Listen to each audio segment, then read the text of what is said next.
want to stay with Foles. So he's 29 years old. He's got one more year left on his deal. That counts $7.6 million against the cap in 2018. And NFL Network reported that it's not automatic. Carson Wentz will be able to start the beginning of next season. Stephen A., what do you think they should do with Foles? Should the Eagles keep him? I think they should trade him. I think that he'll never have more value than he does right now. He is the reigning Super Bowl champion and Super Bowl MVP. We're accustomed to seeing quarterbacks get traded, all right, and you get a second, third, or fourth round pick for them. You might be able to get a first-round pick for Nick Foles at this particular juncture, particularly when you consider the price tag attached to him. The fact that he's costing you about $7 million as opposed to 20 or 25 or $30 million or $34 million like a Kirk Cousins would cost you. You know something? He's a Super Bowl champion. He's already done more than Kirk Cousins has ever done in his career. And so when you look at it from that perspective, if you can find a way to position him where you can get a first-round pick and a second-round pick, or a first-round pick and a player, if you can pull off something like that, which you could potentially do for a Super Bowl MVP at the quarterback spot, you know that Carson Wentz is the future.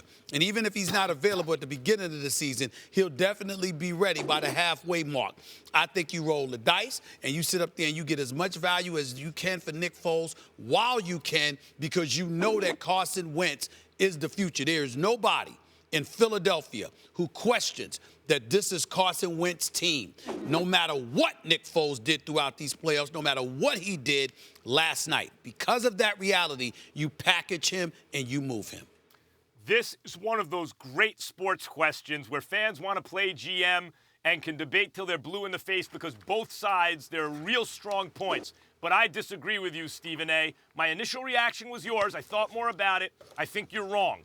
I think the idea is here, let's be realistic. I don't think you're going to get a first-round pick for Nick Foles. I think you might even only get a third-round pick. But let's say that a realistic estimate is a second-round pick for Nick Foles.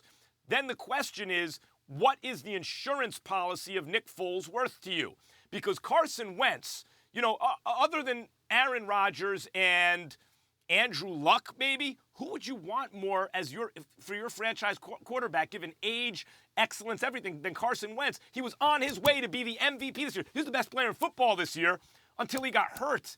And he's young, and he's still getting better. Carson Wentz is something else. He is going to be your quarterback. You're absolutely right. But he got hurt this year. And they got a guy in Nick Foles that just won them the Super Bowl. Max, can I interject with a question? Yeah. Would you move Nick Foles if you could get a number one pick?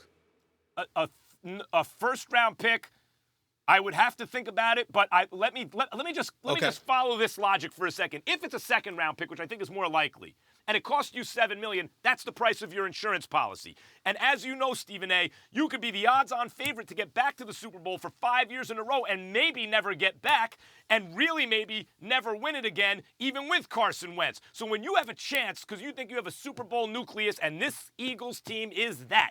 They're young, they're under contract, all of that. They seem to like each other, like to play together, all of that. They just won the Super Bowl with their backup quarterback on a night their defense didn't show up against the Patriots until one play at the end of the game, and they won the Super Bowl because they had excellent backup quarterback play. So what is that insurance policy against a Carson Wentz injury worth when the leverage is this high, when the stakes are this high? A second-round pick and $7 million?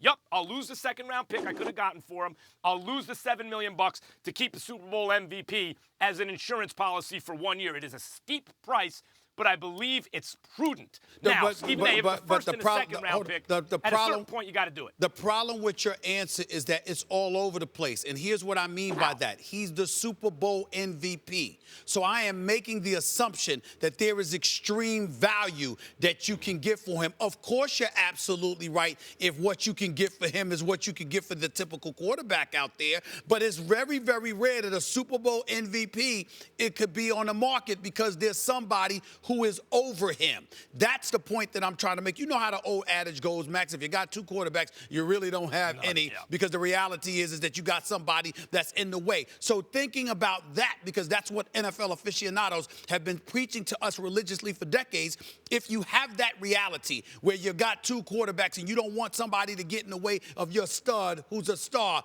who unquestionably could have led this team because he was a league MVP candidate, top 2 MVP candidate, until he went down. Now you have a situation where Nick Foles balls out in a manner that you never foresaw, not to this level. So you maximize his value at that particular moment in time and get that first round pick. That's where I'm at with it.